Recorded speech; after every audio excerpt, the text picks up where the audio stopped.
దేశంలో డిజిటల్ చెల్లింపుల విప్లవం వేగవంతమైంది. అయితే ఆర్థికంగా వెనుకబడిన రాష్ట్రాలతో పోలిస్తే ధనిక రాష్ట్రాలు డిజిటల్ చెల్లింపుల విషయంలో వెనుకబడుతూ ఉండడంతో ఆశ్చర్యానికి గురిచేస్తుంది. దేశంలోని పలు రాష్ట్రాల్లో అత్యధిక డిజిటల్ చెల్లింపులు జరుగుతుండగా మరికొన్ని రాష్ట్రాల్లో మాత్రం చాలా తక్కువ లావాదేవీలు జరుగుతున్నాయి. డిజిటల్ చెల్లింపుల విషయంలో ఆర్థికంగా ప్రగతిశీల రాష్ట్రాలు వెనుకబడిపోవడానికి గల కారణాలేంటి?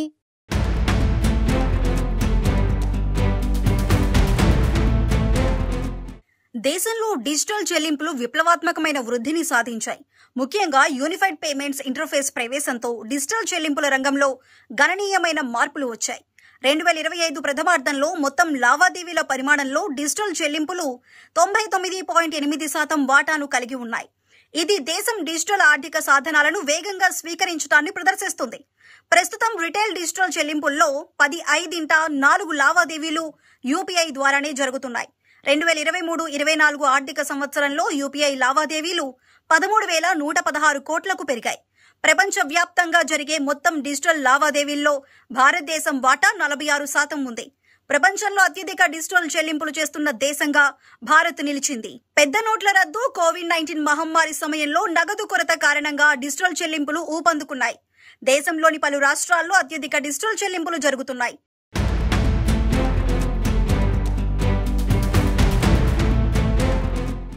ముఖ్యంగా తెలంగాణ, తమిళనాడు, మహారాష్ట్ర, ఆంధ్రప్రదేశ్ రాష్ట్రాల్లో అత్యధిక డిజిటల్ చెల్లింపులు జరుగుతున్నాయి.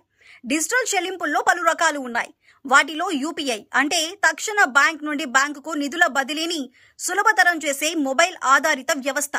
ఇక పేటీఎం, అమెజాన్ పే వంటి యాప్ల ద్వారా బిల్లు చెల్లింపులు, మొబైల్ రీఛార్జ్లు వంటి రోజువారీ చెల్లింపులు జరుగుతున్నాయి. ఇక డెబిట్, క్రెడిట్ కార్డులు online point of sale terminals వద్ద చెల్లింపులకు ఉపయోగపడుతున్నాయి. మరోవైపు పెద్ద మొత్తంలో నిధుల బదిలీ కోసం ఉపయోగించే సాంప్రదాయ బ్యాంకింగ్ పద్ధతుల్లో నెట్ బ్యాంకింగ్, నెఫ్ట్, ఐఎంపీఎస్ వంటివి ఉన్నాయి.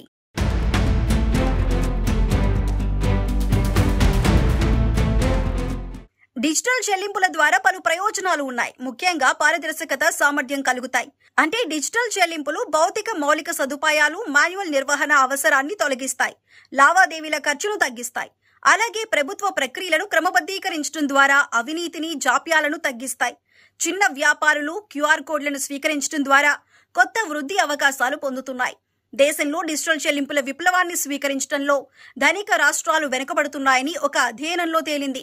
అత్యధిక డిజిటల్ చెల్లింపులు జరుగుతున్న రాష్ట్రాల్లో తెలంగాణ, తమిళనాడు, మహారాష్ట్ర, డామన్ అండ్ డయ్యూ, ఆంధ్రప్రదేశ్ ఉన్నాయి. ఆర్థికంగా ఉన్నత స్థాయిలో ఉన్న గుజరాత్, కర్ణాటక, ఢిల్లీ వంటి రాష్ట్రాలు డిజిటల్ చెల్లింపుల విషయంలో వెనుకబడి ఉన్నాయి.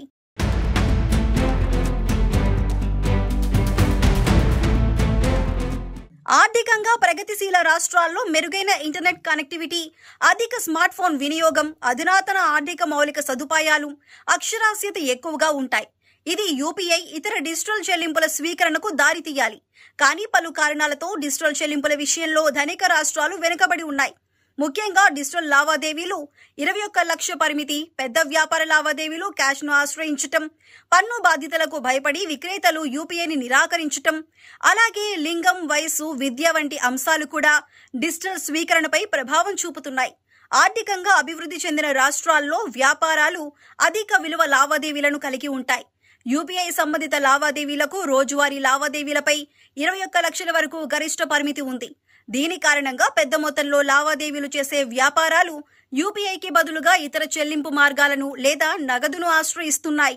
ముఖ్యంగా తక్కువ విలువ కలిగిన వ్యక్తి నుంచి వ్యాపారి లావాదేవీలు పెరగటం వల్లనే యూపీఐ సగటు టికెట్ సైజు తగ్గుతోంది.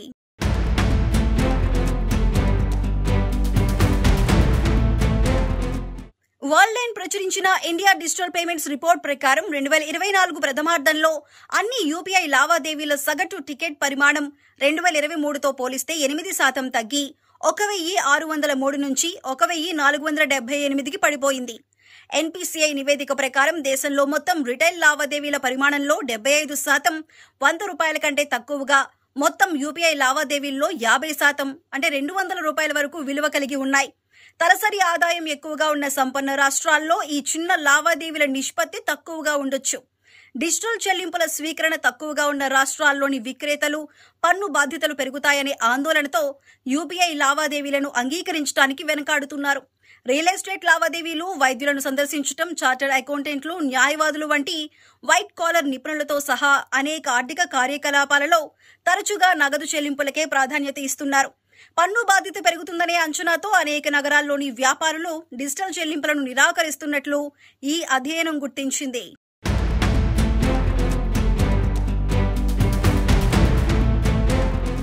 ఆర్థికంగా అభివృద్ధి చెందిన రాష్ట్రాలతో పోలిస్తే ఇతర రాష్ట్రాల్లోనే డిజిటల్ చెల్లింపులు అధికంగా జరుగుతున్నాయి. యూపీఐ సంబంధిత లావాదేవీలకు రోజువారీ లావాదేవీలపై గరిష్ట పరిమితి, వ్యాపారులు యూపీఐకి బదులుగా ఇతర చెల్లింపు మార్గాలను లేదా నగదును ఆశ్రయిస్తూ ఉండడంతోనే ధనిక రాష్ట్రాల్లో డిజిటల్ చెల్లింపులు తక్కువగా జరుగుతున్నట్లుగా తెలుస్తోంది.